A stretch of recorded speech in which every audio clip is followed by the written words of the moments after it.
Fala aí, meu padrinho, beleza? Professor Cisley falando de Geografia para mais um assunto aqui. Nós vamos hoje falar sobre o espaço agrário brasileiro, falar sobre a agropecuária brasileira. Um tema que, para a nossa economia, é de extrema importância, porque a gente sabe que o nosso país assume um dos protagonismos quando a gente fala de produção mundial agrícola, produção pecuária. O Brasil é um país que tem grande destaque nesse setor. E falar de agropecuária, é claro, falar sobre o setor primário da economia, onde nós vamos ter três importantes atividades: a agricultura, a pecuária e também o extrativismo. A gente sabe que o setor primário, historicamente no Brasil, ele sempre foi importante. Mas desde o nosso início, da nossa colonização, até mesmo antes de a gente ser efetivamente ocupado, ser colonizado, a gente sabe que esse tipo de atividade, setor primário, sempre foi importante para a nossa economia, né? A gente pode lembrar do pau-brasil, depois a gente pode lembrar da agricultura canavieira, das drogas do sertão, do café, do cacau, do tabaco, do algodão, enfim, vários tipos de culturas que vão fazer com que o nosso setor primário ele seja muito fortalecido. Naquele primeiro momento, é claro, a gente satisfazia apenas aos interesses do mercado externo, mas hoje o nosso mercado brasileiro depende e muito da atividade agropecuária. Show de bola? Bom, sem mais enrolação, a gente vai falar aqui sobre algumas características sobre esse espaço agrário, nosso primeiro encontro. Ainda temos muitas questões a tratar. Nós vamos falar sobre a questão da terra no Brasil, vamos falar sobre as produções por regiões, enfim, é um conteúdo bem extenso, com muita coisa, inclusive, para você que vai fazer a prova militar memorizar. Então vamos mais sem enrolação aqui, eu estou falando sobre as características do espaço agrário brasileiro. Primeira coisa que a gente tem que falar: nosso PIB, 23% dele é dominado pela atividade agropecuária. Então você percebe que ele representa praticamente um terço da nossa economia. A gente teve a agropecuária sendo a principal atividade que impulsionava a economia do Brasil por muito tempo. E eu posso dizer que ali até mais ou menos a década de 1970 era a atividade que era mais importante no setor produtivo brasileiro. Após a década de 70, devido ao nosso vigoroso processo de industrialização, a produção industrial consegue superar a produção agropecuária. E posteriormente, claro, o crescimento dos serviços acaba dominando o nosso mercado hoje. Quem manda no nosso mercado é principalmente o setor terciário, ok? Mas a agropecuária vai estar ali, muito importante na nossa composição do produto interno bruto. Isso ocorre porque o Brasil é um grande exportador de commodities. Commodities são mercadorias. A palavra commodity sugere mercadoria. Mas para aprofundar aqui para você, eu quero que você entenda commodity como uma mercadoria que tem muito valor no mercado. Pensar em commodity, a gente pode citar como exemplo o petróleo, pode citar como exemplo o ferro. Mas em questão agropecuária, uma commodity que o Brasil exporta muito, uma commodity que o Brasil produz muito é a soja. O Brasil hoje já é o maior produtor de soja do planeta. Olha o nosso potencial agrícola aí, né? Isso se deve, acima de tudo, por conta da nossa importante extensão territorial, com muitas terras agricultáveis. A nossa composição do clima também favorece muito a produção hoje em dia de soja, e isso faz com que a gente seja um grande exportador dessa commodity. Mas temos outros produtos também que a gente exporta bastante, como é o caso da cana, o café, o milho. Enfim, o Brasil é um país que exporta muitas commodities agrícolas para o mercado. E o destino principal dessas commodities vai ser o mercado chinês, que desde os anos 2000 se torna o principal parceiro comercial brasileiro. Olha só, nós temos que observar uma dualidade produtiva. Dentro do campo brasileiro, nós temos a produção familiar contrastando com a produção moderna ou a produção do agronegócio. A gente vai ver que essas duas frentes vão acabar tendo que coexistir. Mas quando a gente pensa no produtor familiar, aquele que vive da sua subsistência, aquele que vive da sua subsistência é ótimo, né? Vive da sua terra, garante subsistência por meio da terra. Essa pessoa que vai se valer da terra para conseguir sobreviver, ela, claro, vai ser muito sufocada pela mecanização, vai ser muito sufocada pela agricultura moderna, e isso vai ser um problema muito sério que vai estimular até o nosso êxodo rural. De um outro lado, nós vamos ter o agronegócio, que, como já falado, é importante para o PIB brasileiro. Então essas duas frentes produtivas vão acabar contrastando dentro do nosso cenário rural, dentro do nosso espaço agrário, e nós teremos muita coisa para poder falar sobre essa grande, por assim dizer, concorrência ou por essa dualidade espacial no campo brasileiro, ok? Olha só, novas áreas integradas à produção. Historicamente, a produção brasileira sempre se concentrou próximo das áreas litorâneas, da região Nordeste, da região Sudeste. Isso porque, na nossa história, o país ele foi durante muito tempo um país apenas agroexportador. E claro, porque o solo e as condições climáticas eram muito mais favoráveis nas porções litorâneas. Você pode lembrar, por exemplo, do solo Massapê, lá na região Nordeste, que vai se estender, inclusive, pela faixa litorânea do Sudeste, no Espírito Santo, chegando até as porções mais a norte do estado do Rio de Janeiro. Foi um solo que foi muito favorável e você associa geralmente a cana-de-açúcar. Muito embora tivemos também outras culturas agrícolas que se desenvolveram. E conforme nós tivemos o desenvolvimento do café que foi interiorizando o Brasil, a gente nota a chegada nos solos de terra roxa. Então, assim, falar da questão litorânea no Brasil, da concentração da produção nas áreas litorâneas, é falar de condições favoráveis de solo. Junto também, é claro, falar da característica do clima, um clima muito úmido, oriundo, claro, a partir da maritimidade, que faz com que muita umidade seja levada para dentro das porções litorâneas do Brasil, por assim dizer. A região sul também foi inserida no contexto da agropecuária. Isso porque muitos imigrantes foram ocupando essas terras, principalmente no século XIX, e foram usando-as para subsistência.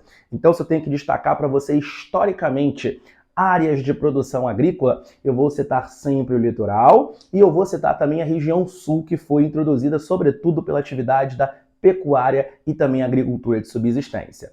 Porém, a partir da década de 1960, nós vamos perceber que o Brasil vai passar por um processo de modernização, que nós vamos falar hoje, a Revolução Verde. E com essa modernização, novas áreas vão ser introduzidas na produção agropecuária, como é o caso do Centro-Oeste e da Amazônia. Veja bem, essas duas áreas nunca foram muito valorizadas para a produção agrícola. Isso porque no Centro-Oeste os solos são muito ácidos. Isso porque no Centro-Oeste o clima ele não vai ter tanta umidade ao longo de todo o ano. O inverno é um inverno muito seco, nesse clima tropical, e principalmente pela falta de integração física.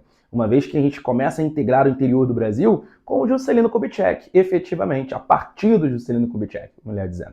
E aí, essas áreas acabam se tornando muito interessantes conforme a agropecuária ela vai se modernizando. Quando eu tenho a Revolução Verde, quando eu tenho a modernização do campo, eu vou ter novas técnicas, novas tecnologias que podem corrigir a acidez do solo do Centro-Oeste. Então, isso daí pode tornar essas áreas, a partir desse momento, áreas de produção agropecuária. Fora que temos muitas terras, por assim dizer, baratas, isso vai atrair muitas pessoas a se deslocarem para o Centro-Oeste. E à medida em que a agropecuária vai avançando pelo Centro-Oeste, ela vai atingindo também a periferia da Amazônia, principalmente a Amazônia Oriental. E a gente nota que cada vez mais que a pecuária avança para a Amazônia, mais a gente vai tendo novas áreas agrícolas entrando no nosso contexto produtivo do campo. Então a gente percebe que a nossa agropecuária, ela se expandiu, ela se interiorizou. A pecuária, ela sempre foi uma atividade do interior, mas a agricultura, a partir da década de 60, começa também a se direcionar para o interior do Brasil. A gente vai dar o nome para isso de expansão da fronteira agrícola, ou seja, novas áreas que foram inseridas na produção agropastoril brasileira. Então temos sempre que dizer que novas áreas foram integradas à produção agrícola nacional. Olha só, a modernização, falando disso um pouco, foi desigual no Brasil. Não é porque o Brasil passou pelo processo de modernização do campo que todas as propriedades irão se modernizar. A gente vai ver que a pessoa ou o grupo que vai ter a capacidade de se modernizar é aquela galera que tem uma grana, que tem uma condição, que tem essa possibilidade. Mas eu vou ter muitos produtores, acima de tudo familiares, que não vão acompanhar esse desenvolvimento. A modernização ocorre principalmente nas áreas onde o capital está concentrado. Então podemos perceber um Sudeste, que é a região mais financeiramente estável do Brasil, é a região que mais vai conseguir se modernizar. O Sul vai acompanhar essa modernização. E à medida que o Centro-Oeste vai se integrando também nessa produção agropastoril, também é integrado com uma agricultura moderna. Então a gente vai perceber uma grande concentração moderna prevalecendo no centro-sul do Brasil. Outras regiões, como é o caso do Nordeste, como é o caso da Amazônia, vão ter alguns enclaves de modernização. Um enclave que a gente pode citar muito hoje em dia é a região do Mato Piba, que é composta por Maranhão, Tocantins, Piauí e o oeste da Bahia. Essa área, hoje, ela experimenta um vigoroso processo de crescimento moderno da agricultura, voltado principalmente para a produção de soja. Mas é em todo o Nordeste que eu tenho isso? É em toda a Amazônia que eu tenho isso? Não, não é. É um enclave, é uma área isolada que vai apresentar um traço de modernização. E o Nordeste, eu posso citar, por exemplo, a fruticultura irrigada, onde eu tenho entre Petrolina e Juazeiro uma atividade moderna bem favorável que vai trazer frutas para a produção nacional e também para a exportação. Mas é o Nordeste todo que se modernizou? Foi o Nordeste todo que conseguiu chegar a essa fase, a avançar esse ponto? Não. Então a gente vai dizer que no Brasil essa modernização aconteceu de maneira desigual, provocando grandes contrastes no campo. Tá pegando a visão? Espero que você esteja pegando a visão, então vem aqui comigo. Ó, produção por regiões. Isso evidencia muito o que a gente acabou de falar, essa grande concentração, essa grande mecanização no Centro-Sul. Perceba que o meu líder de produção, a maior participação na agropecuária, vai ser da região Sudeste, comandado pelo estado de São Paulo e pelo estado de Minas Gerais. Olha só, eu não quero que você pense que estão produzindo cana-de-açúcar no centro de São Paulo, da cidade de São Paulo, na Paulista, saca? Tá criando gado na Moca. Não, não é bem isso. A gente tem o estado de São Paulo, um estado que conseguiu aumentar muito a sua produção agrícola, sua participação na produção agrícola, por meio, é claro, dessa modernização. Afinal, São Paulo é o estado mais rico do Brasil, correto? Então, claro, que vai ser aquele que vai ter a maior capacidade de investir o capital no campo e fatalmente conseguir aumentar a sua produção agropecuária, ok? Seguido aqui, ó, da região sul, a segunda região mais industrializada do Brasil. Claro, também tem capital. E isso permitiu também que a região sul conseguisse se modernizar. Todos os produtores? Claro que não. Muitos deles tiveram, inclusive, que vender terras e morar na cidade, uma vez que não conseguiram competir com essa modernização ou conseguir até mesmo se modernizar. Terceiro, Centro-Oeste, esboçando exatamente o complexo do Centro-Sul aqui, que tem uma grande participação na agropecuária. Eu destaco para você aqui a região norte, em último. A região norte, ela vai ser uma região interessante para o extrativismo. Não que não se produza mercadorias agrícolas, mas o extrativismo vai ser o grande motor da região norte. E na região nordeste, nós vamos ter a produção, sim, moderna, muito concentrada no litoral, em alguns enclaves também, como Petrolina Juazeiro, como Mato Piba também. Mas a gente vai ter a grande extensão no Nordeste voltada para a produção da subsistência com a agricultura familiar, com aquele sistema mais tradicional, mais extensivo, que já já a gente vai falar. Então perceba que há uma grande desigualdade no que se diz respeito à produção agropecuária por regiões do Brasil. Olha só, por estados, eu vou ter a liderança, claro, do estado de São Paulo, seguido por Mato Grosso, Paraná, Rio Grande do Sul e Minas Gerais. Nas 5 primeiras posições, nós temos estados que compõem o centro-sul do Brasil e a gente vai ver posteriormente quais são as principais cadeias produtivas de cada uma dessas áreas. Tá tranquilo, meu padrinho? Tá de boa? Então, seguindo aqui com a nossa lógica de pensamento, vamos falar do comércio exterior brasileiro, mas principalmente dos nossos desafios. Porque não é só porque a gente produz que a gente vai conseguir efetivamente avançar ao mercado e dominá-lo. Não. Porque, vamos lá, se outros países começam a comprar em excesso produtos nossos, lá dentro eles vão ter um grande problema com quem produz. Então, o que muitos países tentam fazer, gente? Muitos países tentam adotar de medidas protecionistas justamente para poder valorizar a produção nacional. Tipo aquilo que a gente fez aqui no momento da nossa industrialização com Getúlio Vargas, tentar valorizar a produção interna para aumentar o consumo daqui de dentro, para estimular a galera a produzir para cá para dentro? Tipo isso. Então, como nós somos um país que consegue produzir em larga escala e tentar ter potencial para dominar o mercado, muitos países, principalmente desenvolvidos, vão tentar dificultar a inserção dos nossos produtos dentro do seu território. Então, esses são um dos desafios do nosso comércio exterior. Uma principal medida vai ser o protecionismo econômico. Muitos desses países, principalmente os países europeus, os Estados Unidos, vão tentar dificultar o máximo possível a entrada em grande escala dos produtos brasileiros.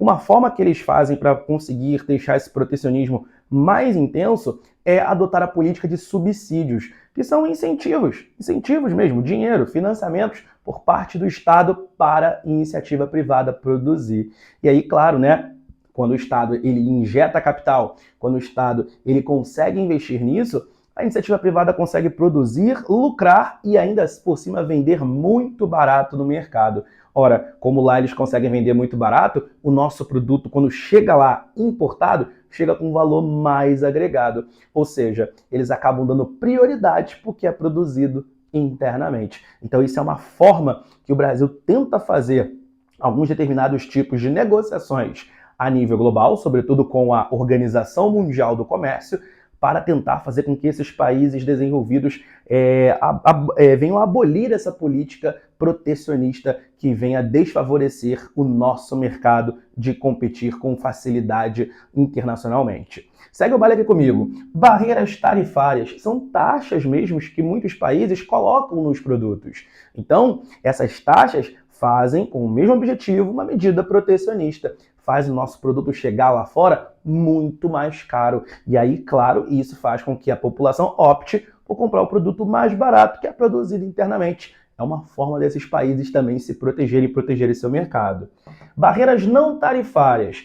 Barreira não tarifária é aquilo que não é com taxa, que não é com imposto, mas é uma forma de você dificultar. Um exemplo são as cláusulas ambientais e trabalhistas. Olha só, se você está agredindo o meio ambiente, então eu não vou comprar de você. Se esse produto é de uma área oriunda de um intenso desmatamento, eu não vou comercializar, deixar você comercializar esse produto comigo. Então é uma forma que eles tentam de dificultar a entrada do nosso produto lá. Um outro exemplo, cláusulas trabalhistas. Se eles começam a cismar com a ideia de que nós estamos violando direitos trabalhistas, ou, por assim dizer, usando de trabalho escravo para poder produzir, eles deixam de comprar. Então, se fica comprovado algum tipo de artimanha, onde o governo brasileiro ele usa a mão de obra de forma exploratória, isso acaba fazendo com que muitos países deixem de importar os nossos produtos. Olha que ruim, hein? Olha que pena, hein? Barreiras fitossanitárias também ligadas, sobretudo, a medidas protecionistas. É quando você coloca determinadas cláusulas para que o produto ele chegue no seu país. Por exemplo, a Europa não gosta muito da gente quando produz transgênico, sabe? Então eles começam a tentar fazer com que a gente acabe produzindo, só que de uma maneira sempre mais sustentável, produtos que venham a ter o selo e a aprovação do mercado deles, tudo isso com o mesmo objetivo de tentar dificultar o máximo da nossa mercadoria chegar nesses países. Olha só, outro desafio importante é a deficiência que o Brasil tem nos transportes de carga. Ora, quando a gente fala do transporte que foi priorizado no Brasil, você lembra da rodovia, correto? Mas a rodovia não é eficaz para um país do tamanho do Brasil. Então, por exemplo, se eu tenho um centro-oeste que produz muita soja, essa soja para ir para o mercado externo, ela precisa ser escoada. Só que por rodovia, isso demora bastante. Eu tenho muito pedágio, eu tenho muito problema de própria infraestrutura, com muitos buracos, com muitos atoleiros que vão acontecer ao longo do Brasil. Isso somado à nossa carga tributária, que é a quantidade de imposto, encarece muito os produtos do Brasil no mercado externo.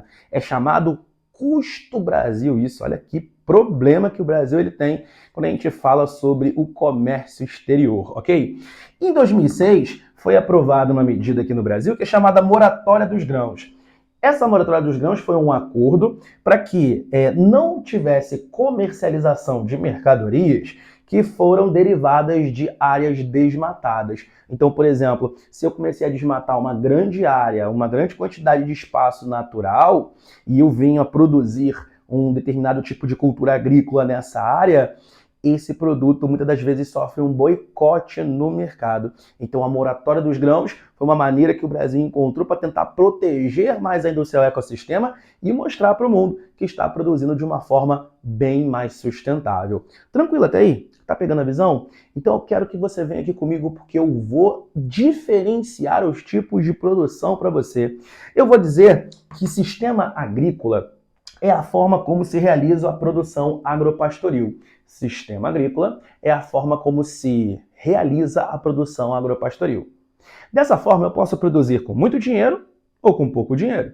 Posso produzir com muita tecnologia ou com pouca tecnologia. Posso produzir, ter capacidade de ser em uma larga escala ou numa escala menor. Posso produzir em grandes extensões de terra. Posso produzir em pequenas extensões e médias de terras. Então, esses são os sistemas agrícolas. A gente vai dividi-los em duas maneiras. Eu tenho o sistema extensivo e o sistema intensivo.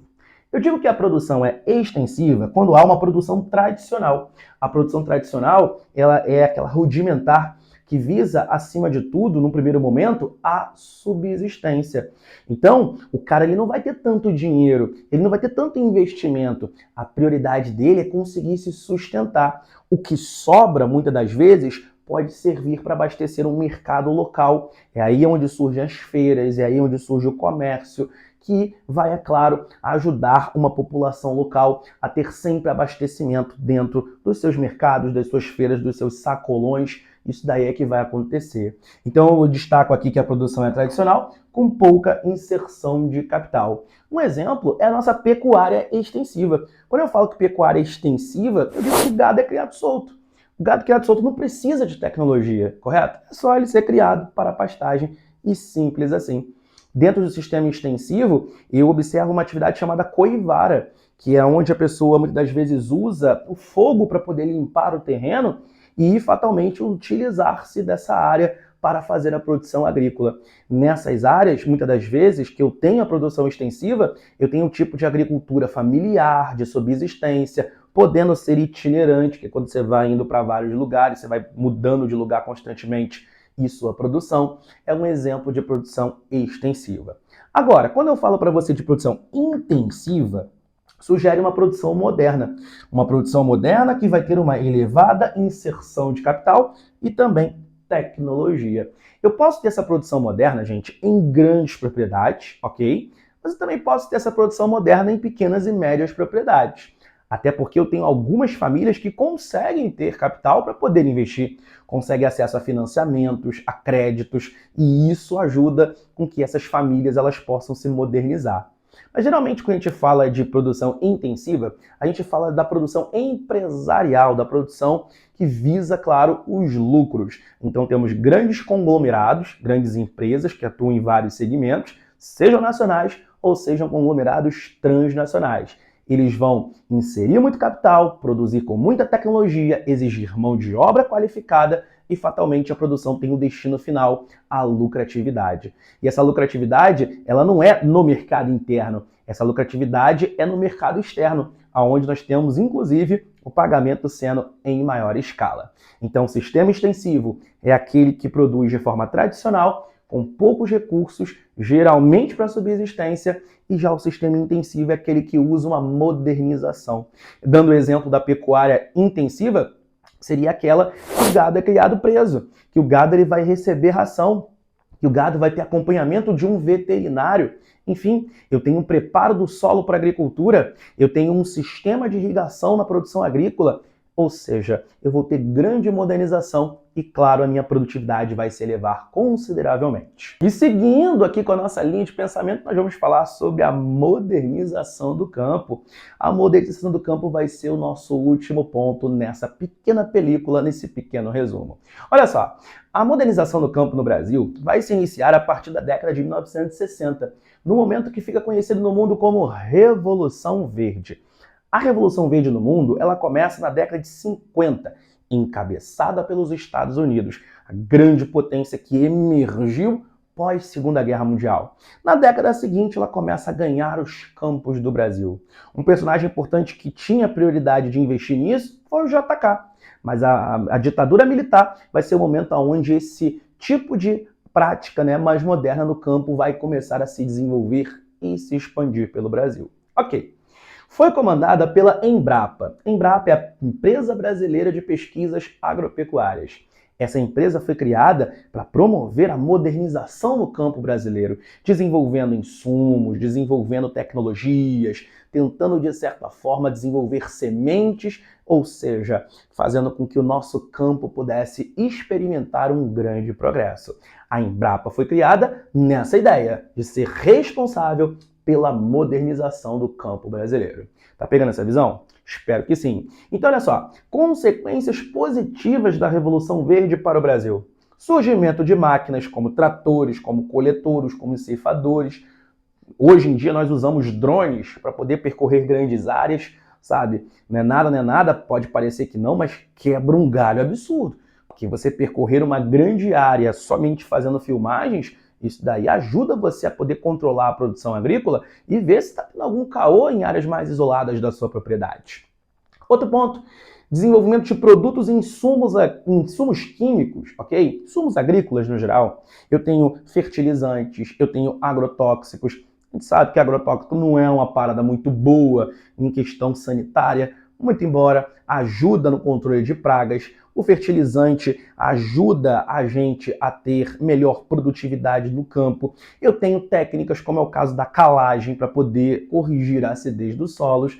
Enfim, gente, eu tenho o surgimento disso tudo comandado pela Embrapa. Biotecnologia, onde nós vamos desenvolver sementes selecionadas, os organismos geneticamente modificados, ou também chamados transgênicos, mudança de genes dentro da composição original ali do nosso produto, da nossa mercadoria. E claro, uma semente transgênica, ela vai ser mais resistente, ela vai ser adaptada a um determinado clima, ela vai conseguir ter uma produtividade muito mais elevada. Então isso vai fazer com que a lucratividade, claro, aumente e muito. Tipo assim, eu pego um milhozinho normal e eu planto, vai dar umas 3 espigas. Mas se eu pego um milhozinho transgênico, dá umas 6, 7 espigas. A produtividade eleva-se muito mais resistente, muito mais boladona, que pode sobreviver a condições mais adversas. Olha para cá, aumento da produtividade agropecuária, principal ponto, nossa produção vai aumentar e muito. Nossa produção agrícola vai ocupar uma posição de destaque no planeta. E claro, como falado no início, responsável por praticamente 1/3 da nossa economia nacional. Mas nem tudo são rosas, ok? Então também tem consequências negativas. Um exemplo é a subordinação do campo à cidade. Ora, se é a cidade que tem o capital e se é a cidade que tem o desenvolvimento da tecnologia, então o campo vai ter que trabalhar de certa forma para as necessidades da cidade. Ou seja, o campo cada vez mais vira um lugar de lucratividade e menos um lugar de garantia de subsistência. Não que não tenhamos produção para subsistência no campo, mas ela vai ser bem sufocada muitas das vezes por produções mais modernas. O cara que não consegue se modernizar, ele tem que sobreviver às condições mais adversas para conseguir continuar produzindo e, claro, fazendo da sua terra o seu bem produtivo. 80% de tudo que a gente come aqui dentro vem da mão de obra familiar, seja para subsistência, seja para um abastecimento do mercado interno como prioridade. Vem aqui comigo. Sufocamento da produção familiar, como já falamos aqui, também ocorre em função dessa modernização, porque nem todo mundo vai ter condição de se modernizar. Isso vai fazer com que a gente vai falar na próxima aula, com que o governo tenha alguns mecanismos, como é o caso do PRONAF, Programa de Apoio à Agricultura Familiar, para tentar dar créditos, para tentar dar um estímulo para essa produção familiar que é tão importante no Brasil, ela continuar abastecendo as mesas das nossas famílias, das nossas cidades. Olha só, devastação de biomas. À medida em que a fronteira agrícola avança para o centro-oeste, avança para a região da Amazônia, eu vou ter a devastação desses biomas. Então vamos ter o sofrimento ali do Cerrado, vamos ter o sofrimento do Pantanal, do sul e sudeste da Amazônia. Muitos biomas vão sofrer com a expansão dessa fronteira agrícola. Eu destaco hoje que o Cerrado, inclusive, é um hotspot, uma área natural ameaçada de extinção por conta disso. Concentração tecnológica. Essa concentração tecnológica, a gente vai estar no centro-sul do país, ok? Por quê? Porque foi a área que mais conseguiu recursos para se modernizar. Então a gente vai ter uma modernização bem desigual. E falar em concentração tecnológica é falar também de um grupo de empresas no mundo que se beneficiam da tecnologia para a produção, sobretudo de sementes e alguns insumos. A Bayer, a Syngenta, a Monsanto, são algumas dessas empresas que dominam esse cenário, que dominam esse setor produtivo e, sobretudo, da modernização. Se você quer produto moderno, se você quer novas tecnologias, você tem que comprar deles. Isso é capitalismo, ok? Êxodo rural, claro, né, cara? Como muitas das vezes a modernização ocorre de maneira acelerada e a substituição do homem pela máquina, O homem, óbvio, ele vai migrar para a cidade naquilo que a gente chama de êxodo rural. O nome do desemprego, o desemprego estrutural. E para encerrar, olha só, surgimento dos complexos agroindustriais é como a indústria se insere no campo. Complexo agroindustrial. Esses grandes complexos são formados por grupos de empresas que dominam a produção, o transporte, o processamento, a distribuição. Então formam grandes monopólios dentro de toda a cadeia produtiva.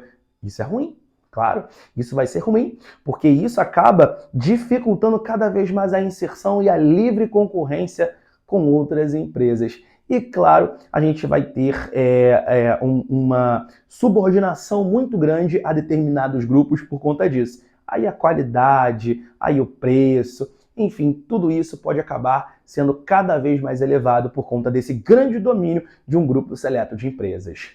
Bom, meus amigos, falei pra caraca aqui, né? Tentei falar o mais rápido possível, mas tentando explicar, espero que você tenha entendido para que o vídeo não ficasse muito longo, porque é muito assunto. Se você gostou, dá o like aqui. Se você tem alguma dúvida, comenta aqui pra gente, que eu fico por aqui e você fica com o quadro. Tamo junto, grande abraço.